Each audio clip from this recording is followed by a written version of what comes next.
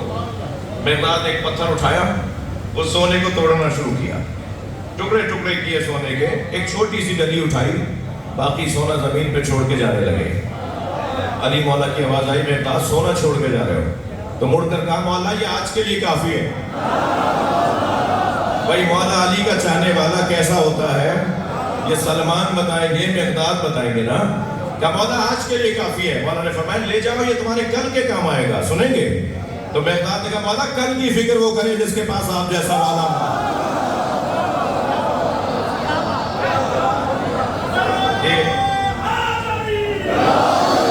یہ جو محبت ہے نا، اس گھرانے سے جو تعلق ہے، یہ در حقیقت ایک ایسا. تشریف رکھیے، موقع دیجیے، بیٹھ جاؤ. ایک اور بلند سلوات، اس سے بلند سلوات.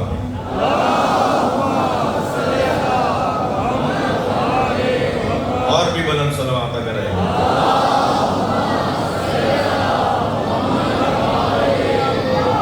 یہ جو محبت ہے نا میرے عزیزو، یہ اللہ کی ڈالی ہوئی ہے. یہ کسی بازار سے خرید کے نہیں لایا. یہ محبت مارکیٹ میں نہیں ملتی، یہ پیسوں سے نہیں خریدی جاتی. ویسے بھی جس دروازے پر میں بیٹھا ہوں یہاں تولا جاتا ہے، گنا نہیں جاتا. یہاں گنتیوں میں سودا نہیں ہوتا، یہاں کیفیت میں مسئلہ ہوتا ہے. کیا معلوم کہ جس نے 10 لاکھ روپے خرچ کیے ہوں اس کے قبول نہ ہوئے ہوں، اور کیا معلوم وہ ٹھیلا لگانے والا 100 روپے خرچہ کر رہا ہو اور وہ قبول ہو جائے. تو سارا مسئلہ خلوص کا ہے، سارا مسئلہ نیتوں کا ہے. اور اللہ نے جنہیں دیا ہے، میں ان بھائیوں کے دعا دوں اللہ ان کے رزق میں اور اضافہ فرمائے.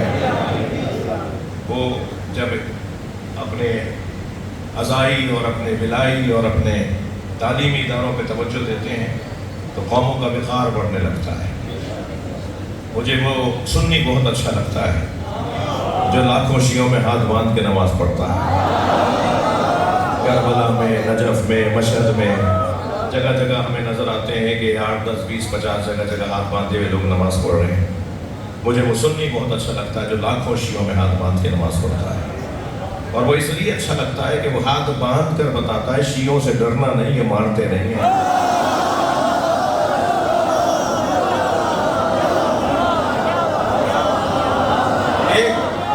ایک قوم کے لیے یہ کتنی بڑی بات ہے کہ اسے لوگ ڈرتے ہی نہیں ہیں. یہ ہماری بہت بڑی عزت ہے کہ لوگ ہم سے ڈرتے نہیں. سرکار نے فرمایا تھا نا مسلمان تو وہ ہے جس کے ہاتھ سے اور زبان سے دوسرا مسلمان محفوظ رہے.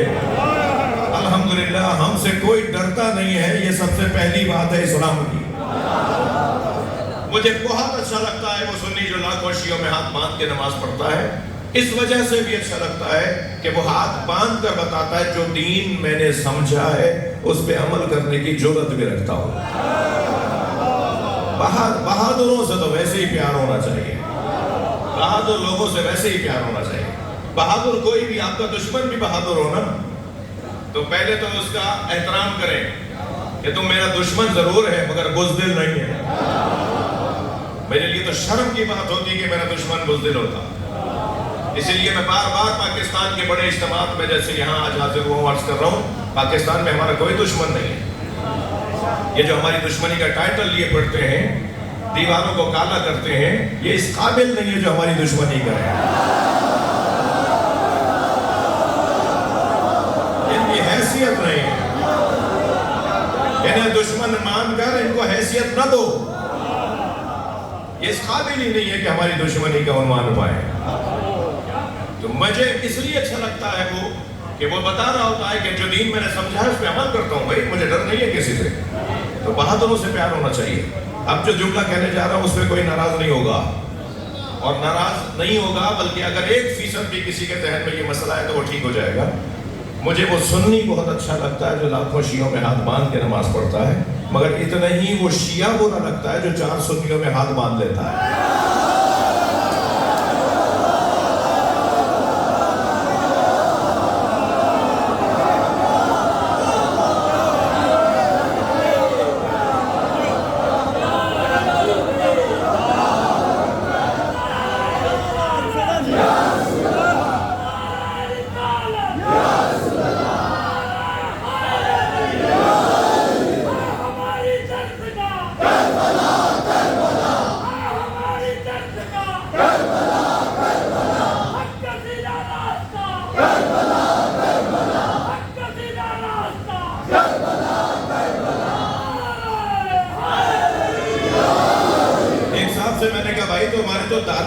کھول کے پڑھتے تھے، تمہارے تو ابا بھی ہاتھ کھول کے نماز پڑھتے ہیں، تمہارے سارے بھائی ہاتھ کھول کے نماز پڑھتے ہیں. ہم نے فلاں ایک نماز عید دیکھی جو کسی سربراہ کے ساتھ تم پڑھ رہے تھے، وہاں سارے ہاتھ باندھے ہوئے تھے، تم نے بھی باندھ لیے. تو کہنے لگے مولانا آپ نے تصویر دیکھ لی، آپ نے یہ نہیں دیکھا ماحول کیسا تھا. پھر تو ایک صاحب نے تو کہا آپ نے دیکھا نہیں دائیں بائیں مرہم کھڑے تھے. میں کیا کرتا، میں نے ہاتھ باندھ لیے. میں نے کہا تمہیں دائیں بائیں مرہم نظر آ گئے، دل میں اتنا والی یاد نہیں.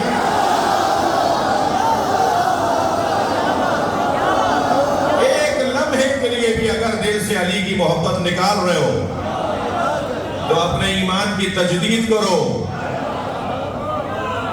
یہ پیسہ کیا ہے، یہ حیثیت کیا ہے، یہ کرسیاں کیا ہے، یہ منصب کیا ہے، ان چیزوں کی کیا حیثیت ہے؟ تو آنے جانے والے ہیں. اصل تو میرا اور آپ کا مولا سے تعلق ہے، جو ہمارا قیمتی سرمایہ ہے. میرے بچے پڑھو لا الہ الا اللہ. آپ بھی سب ساتھ پڑھ لیجئے کہ لا الہ الا اللہ. اونچی آواز آنی چاہیے. لا الہ الا اللہ محمد الرسول اللہ علی ولی اللہ ووصی رسول اللہ وخلیفتہ بلا فاصل. اللہ کی وحدانیت کا اقرار کرتا ہوں، رسول اللہ کی خاتمیت کا اقرار کرتا ہوں. میرا پہلا امام مولا علی علیہ السلام، میرے دوسرے امام امام حسن علیہ السلام، میرے تیسرے امام امام حسین علیہ السلام، میرے چوتھے امام امام زین العابدین علیہ السلام، میرے پانچویں امام امام محمد باقر علیہ السلام، چھٹے امام امام جعفر صادق علیہ السلام، ساتویں امام امام موسیٰ کاظم علیہ السلام، آٹھویں امام امام علی رضا علیہ السلام، نویں امام امام محمد تقی علیہ السلام، 10ویں امام امام علی نقی علیہ السلام، 11ویں امام امام حسن عسکری علیہ السلام، 12ویں امام امام مہدی علیہ السلام. میں امام زمانہ کی ولادت کا قائل ہوں. یہ ایام غیبت ہیں. میں منتظر امام ہوں. ایام غیبت میں دین سمجھنے کا ذریعہ علماء کرام کو مانتا ہوں. اپنی شریعت اپنا دین اپنے ہاتھ سے نہیں بناؤں گا، بلکہ فقہ اہل بیت کے فقیہوں کی تقلید کروں گا.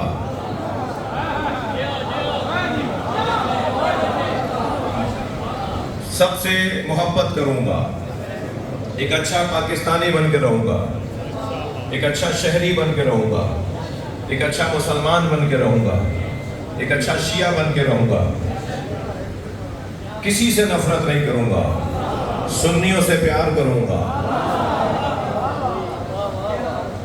مکتب اہل بیت کی پریکٹس کرنا چاہ رہے ہیں اس پریکٹس پر ان کے لیے بہت ساری دعائیں ہیں، بلندر سلوات۔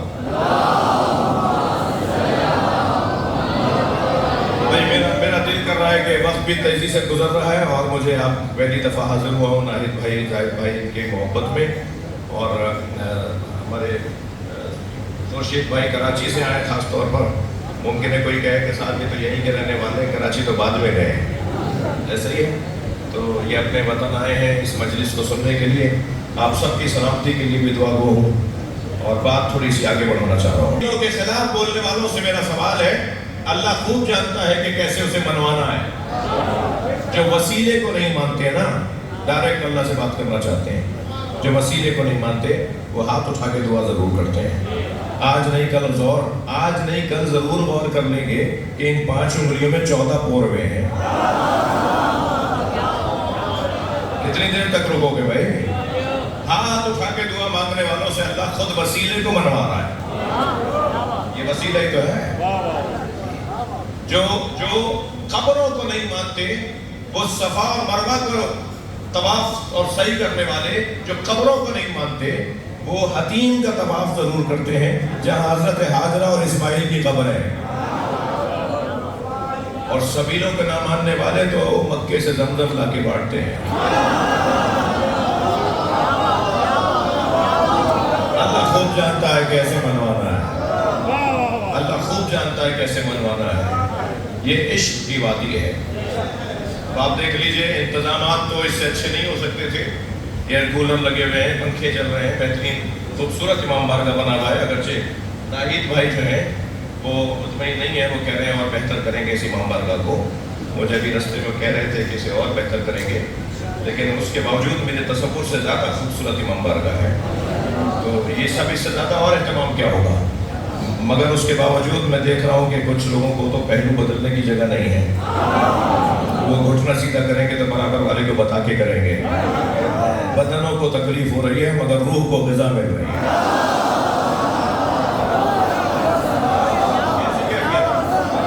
بھائی اسے کہتے ہیں محبت بلکہ عشق۔ بعض میرے ہی قبیلے کے لوگ ہیں جو ہماری عزاداری اور ہمارے کاموں میں تھوڑا سا ہم صوفیت کو آن نہیں کرتے۔ ہم صوفی ہیں بھی نہیں، اور صوفیوں کے کیا، ہم تو کسی کے مخالف بھی نہیں ہیں۔ تو ہم صوفیوں کے مخالف بھی نہیں ہیں، مگر یہ ممبر صوفیوں کا ممبر نہیں ہے۔ یہ ممبر عرفاء سے دوستی کرنے کا ممبر ہے۔ ہم عرفاء والے لوگ ہیں، صوفیہ والے لوگ نہیں ہیں۔ مگر کسی سے کوئی اختلاف بھی نہیں ہے، محبت ہے، پیار ہے، احترام کا رشتہ ہے۔ تو صوفیوں کے نا 11 سلسلے ہیں، 10 پہنچتے ہیں مولا علی تک۔ بھائی ذرا جگر تھام کے سننا، 10 پہنچتے ہیں مولا علی تک، یعنی 10 سلسلے سہروردیاں ہیں جی، اور قادریاں ہیں، یہ سارے مولا علی تک پہنچتے ہیں۔ ایک سلسلہ ہے نقش بندیہ جو حضرت ابو بکر تک پہنچتا ہے۔ تو ایک صاحب کہنے لگے، ایک صاحب 10 سلسلے تو علی تک پہنچتے ہیں، مگر ایک سلسلہ حضرت ابو بکر کو اپنا مرشد مانتا ہے۔ میں نے مسکرا کے اسے کہا کہ حضرت ابو بکر سے تو پوچھو ان کا مرشد کون ہے۔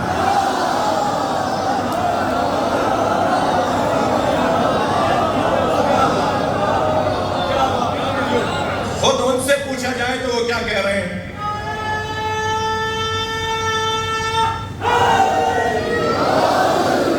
جب حضرت ابوبکر کے زمانے میں ایک مسئلہ پیش آیا، ظاہر بھائی ایک بچہ، یتیم بچہ، چھوٹا بچہ تھا، اس کا باپ جب دنیا سے جانے لگا تو اس نے اپنے بھائی یعنی بچے کے چاچا کو اپنی زمینیں جائیدادیں دے کر کہا، میرا بچہ جب بڑا ہو جائے تو جو چاہو اسے دے دینا۔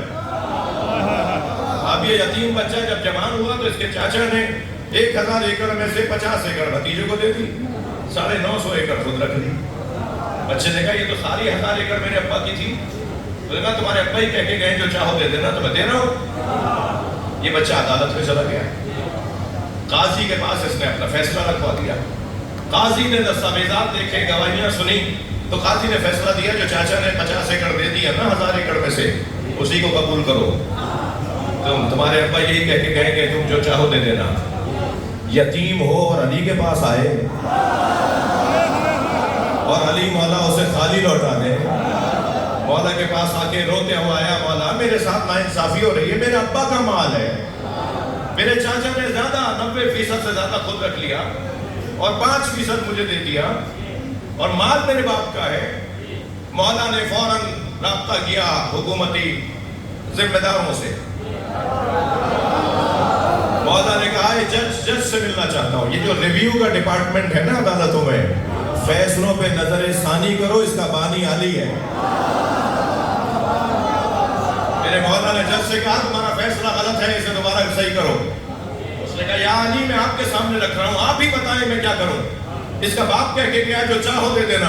مولا نے فرمایا جو باپ کہہ کے گیا وہی کرو. اس کا باپ کہہ کے گیا جو چاہو اسے دے دینا. جو یہ خود رکھ رہا ہے اسے وہ چاہتا ہے وہ بھتیجے کو دے, اور جو دے رہا ہے اسے نہیں چاہتا وہ خود رکھے.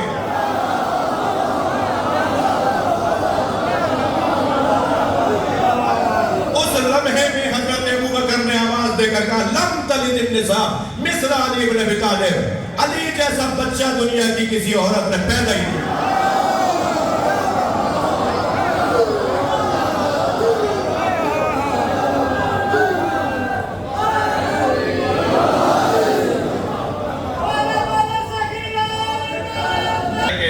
مان دے ہم احمد پیمبر بود یا عطار عشق. میں تو اسی میں الجھا ہوا ہوں کہ سرکار کی پیمبری کا کام عشق کی عطاری تھا. عطار خوشبو بیچنے والا جو خوشبو کا کام کرتا ہے, تو عشق کی خوشبو پہنچانا یہی کام تھا سرکار کا. مانتے ہم احمد پیمبر بود کے عطار عشق. از بس کے سلمان ہارا مسلمان کرد بے بوئے علی. انہوں نے تو ساری زندگی یہی کیا کہ سلمانوں جیسے لوگوں کو علی کی خوشبو کا عاشق بنایا.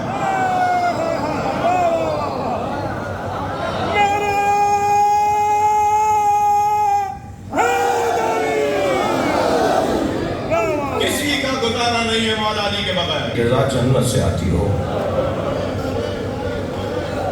اور لفظوں کو بدل کے کہوں, جس بی بی کے دروازے پر سرکار 6 مہینے تک کھڑے ہو کے سلام کرتے ہو,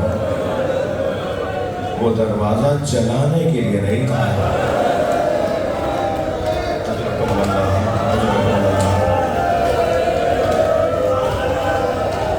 اللہ آپ کو کسی غم میں نہ رلائے. مغرب کا وقت قریب ہے, مجھے کیونکہ سنی بھائیوں کے ٹائم کا بھی خیال کرنا ہے تاکہ جو مجلس میں آئے ہوئے ہیں وہ اپنے وقت پہ جا کے نماز پڑھ سکیں. تو 2-3 منزلیں لوں گا. عزیزانو, سفر کی پہلی تاریخیں ہیں. سفر کی پہلی تاریخیں ہیں. قافلہ شام پہنچا ہے. سفر کی پہلی, دوسری, تیسری تاریخ اور محرم کی 9 اور 10 تاریخ, یہ دونوں تاریخیں ایک جیسی ہیں. بتاؤں کیوں کہ کیسے ایک جیسی ہیں. 10 تاریخ کو حسین مارے گئے اور سفر کی پہلی تاریخ کو زینب ماری گئی.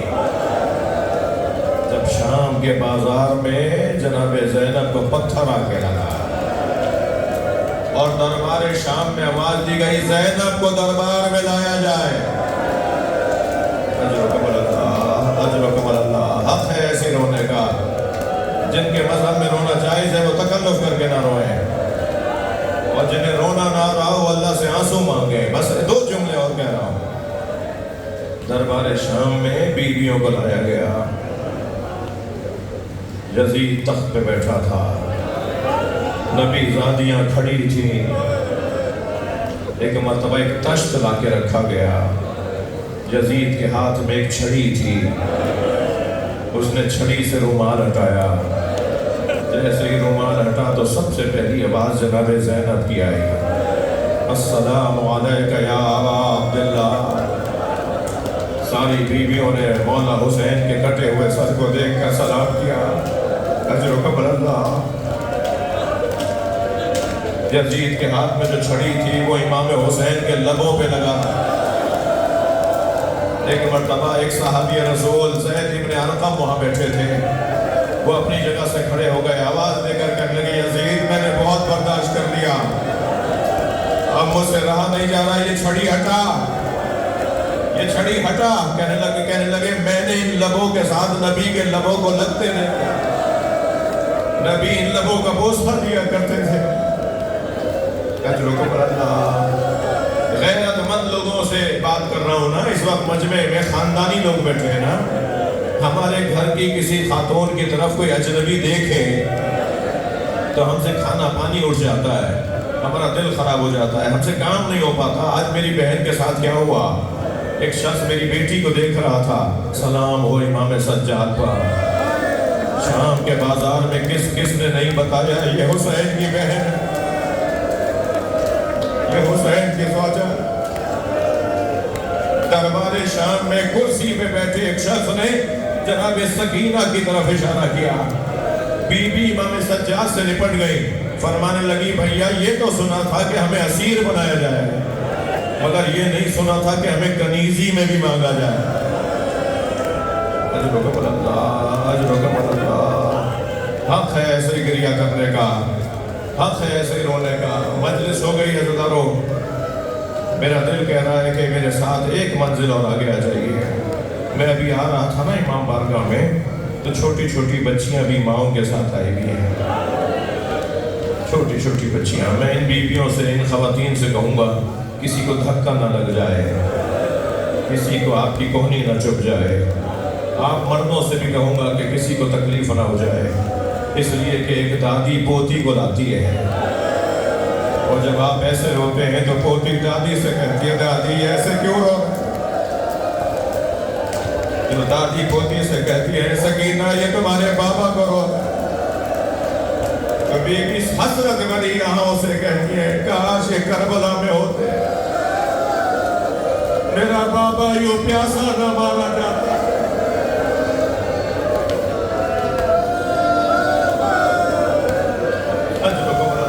اجرکم اللہ۔ ہو گئی مجلس عزیزارو، بس ایک منزل اور آگے آ جائیے۔ کسی نے مدینے میں امام سجاد سے پوچھا تھا مولا آپ کی عمر تو اتنی نہیں ہے، یہ بڑھاپا کیسا ہے؟ امام نے فرمایا سکینہ کے جنازے نے بوڑھا کر دیا، وہ 4 سالہ بہن کی میت جسے میں شام میں دفنا کرا گیا، اس بہن کے جنازے نے مجھے بوڑھا کر دیا۔ بس عزیزارو اس ماں کو بھی سلام کریں جس کی 2 ہی کمائیاں تو تھیں، ایک علی اصغر، ایک سکینہ۔ ایک کو اجلا سا کرتا پہنا کر امام کی گود میں دے دیا، امام پانی پلانے لے گئے تھے مگر بچے کے گلے میں تیر مارا گیا۔ اور دوسری کمائی جناب رباب کی سکینہ، جب قافلہ شام سے رہائی پا کر جانے لگا نا، امام سجاد نے جناب زینب سے فرمایا پوپی اماں کیا ساری بیویاں محملوں میں بیٹھ گئیں؟ فرمایا بھابی رباب نظر نہیں آ رہی۔ امام نے فرمایا مجھے پتا ہے میری ماں کہاں ہے، میرے ساتھ ساتھ آئیے۔ اب ساری بیویاں امام سجاد کے ساتھ، اور امام سجاد آگے آگے جا رہے ہیں۔ ایک مرتبہ زندان شام کا رخ کیا تو ایک بیوی کی آواز آئی زین العابدین یہ تو خرابہ شام ہے۔ فرمایا 2 قدم آگے آئیے، 2 قدم آگے آئیے اور میرے ساتھ دیکھیے کہ منظر کیا ہے۔ اب جیسے ہی زندان شام میں قدم رکھا نا تو ایسا منظر نظر آیا کہ جیسے کوئی ماں اپنے بچے کو سینے سے لگائے ہو نا، ایسے جناب رباب نے قبر سکینہ کو سینے سے لگایا اور آہستہ آہستہ کہہ رہی ہیں سکینہ اٹھو محفل تیار ہے، سکینہ تمہیں وطن بہت یاد آتا تھا، چلو میری بچی ہم مدینے جا۔ جناب زینب نے فرمایا بھابی قافلہ تیار ہے۔ آخری جملے، ایک مرتبہ جناب رباب کی آواز آئی زینب میرا مدینے میں کون ہے؟ میرا والی کربلا میں رہ گیا، میری بچی اکیلی ہے۔ امام سجاد نے آواز دی نا تب قبر چھوڑی جناب رباب نے۔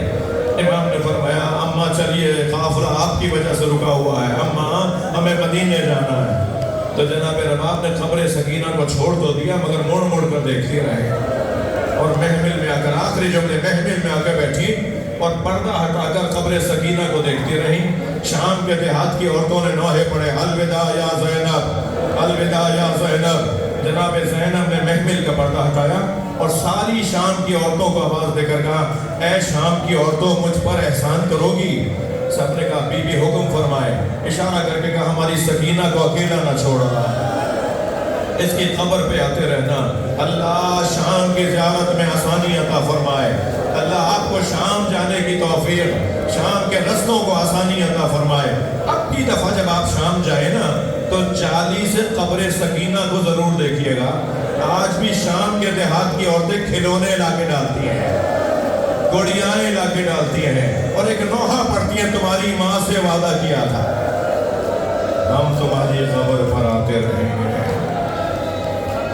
اللہ لعنت اللہ علی الظالمین.